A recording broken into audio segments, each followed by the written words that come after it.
All right, hi guys. We are going to go through some notes. So we are starting on page 8 of your packet. We're going to talk about direct and inverse relationships. So how do you determine if variables have a direct or inverse relationship with others in an equation? Step 1, we rearrange the equation so that the variable you're looking for is isolated, alone on one side of the equal sign. Okay, so that's the first blank here on page 8 is isolated. Variables in the numerator on the other side of the equal sign have a direct relationship to the variable you isolated, and variables in the denominator on the other side have an inverse relationship to the variable you isolated. We ignore constants because those don't change. So, looking at this equation, our big one for Newton's universal law of gravitation, which variables have an inverse relationship to Fg? Well, step 1, it's already isolated for Fg. M1 and M2 are going to have a direct relationship to Fg because they're in the numerator. R squared has an inverse relationship because it's in the denominator. So that means that if a mass gets bigger, the force of gravity gets bigger. If they get further apart, the force of gravity gets smaller. We ignore G because it's a constant. So let's do this again for Newton's universal law of gravitation for M1. So first thing we want to do is rearrange this equation so that M1 it's by itself. So first thing I'm going to get rid of this denominator, multiply R squared to both sides, and then I'll divide by G and M2. So I'll get this equation. Okay, so I rearranged this, I multiplied R squared to the other side, divided by G and M2, and you get an M1 equals equation. So now which of these variables are directly related to M1? Fg and R squared are, okay? They have a direct relationship with M1. M2 has an inverse relationship to M1, and we ignore G because it's a constant.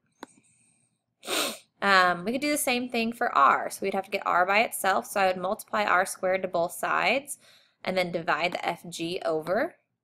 So this should say R squared. So you have R squared equals G, M1, M2 over Fg. So M1 and M2 are directly related to R squared. Fg is inversely related to R squared because it's in the denominator. Remember, if at any point during the video you need to pause, replay, definitely do that.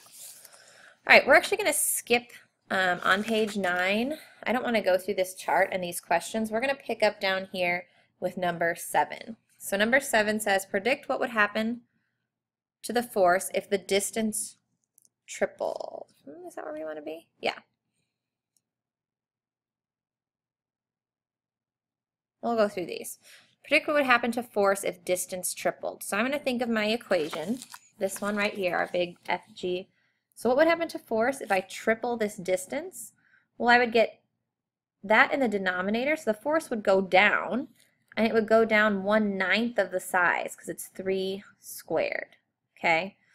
If distance is decreased to 1/3 of its side, well, if this goes down 1/3 of its side, this is going to go up 3 times, or 9 times, because this is R squared.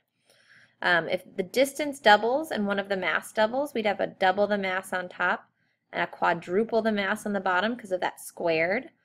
If distance quartered, so down here 1/4 would be 1/16, and mass is halved, 1/2, I would get a very different number, right? So you can start to see how this relationship works. All right, we are now on the back side. So again, we're kind of skipping around. Page 10 at the bottom.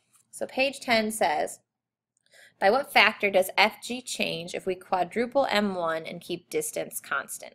So here we're keeping the distance between the two planets constant, and I take 4 times this mass. So this is my old equation. Okay, if I make a prediction, if I double the mass of one, I think it's going to increase the old one. And here's how it actually looks. And let me move me around a little bit. Let's go back to playing. Okay. So here is big G 4M1, because I'm quadrupling this, M2 over distance squared. Comparing this to the old, I want to see this part of the equation right here, gm1 m2 over distance squared, which is the same as radius squared. Remember that, right?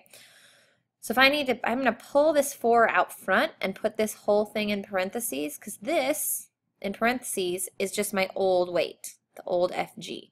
So now I can say it's 4 times the old one. It changes by a factor of 4. The next question says, what if we decrease m1 by 1/4 and increase m2 4 times? So the distance stays the same, and I'm going to have a quarter m1 and 8 m2. So I put those in the equation, 1/4 m1, 8 m2. Again, I'm pulling those out front so I can have this in parentheses. So 1/4 times 8 gets pulled out front, and the rest of the equation that stays the same stays in here. I multiply those together, and I get 2 times the old force, because that's 1/4 times 8. Next thing, what if we hold these constant but decrease the distance between them by 1/2?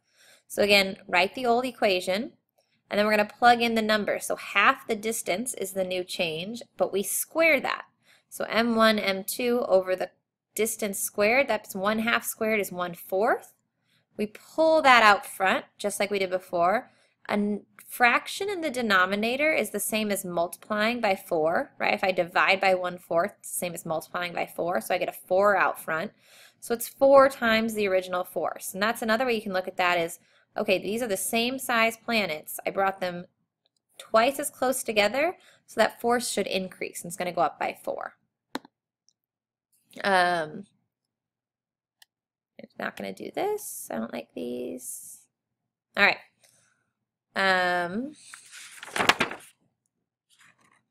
This is the same thing we just went through. See if the last one is in there. All right, here's our last one. This one's a little bit more complicated. This is the last one on page 10. By what factor does FG change if m1 decreases by half, m2 increases by 3, and the distance increases by 4? So I'm changing 3 of those variables. So here's your old equation, and what I want to do is say, okay, m1 goes down by 1/2. I'm going to put half m1 in there. m2 increases by 3. I'm going to put 3 m2 in there. And the distance increases by 4. I'm going to put 4d squared in the bottom. So here I've got half m1, 3 m2 over 4d squared. Okay, that's half 3. 4 squared is 16. So I pull all those out in front. 1/2 times 3 times 1/16. It's dividing by 16. Keep this the same because that was my FG old. And I get 3 over 32 of FG old. All right, that's the end of this lecture. Thanks for watching. Bye.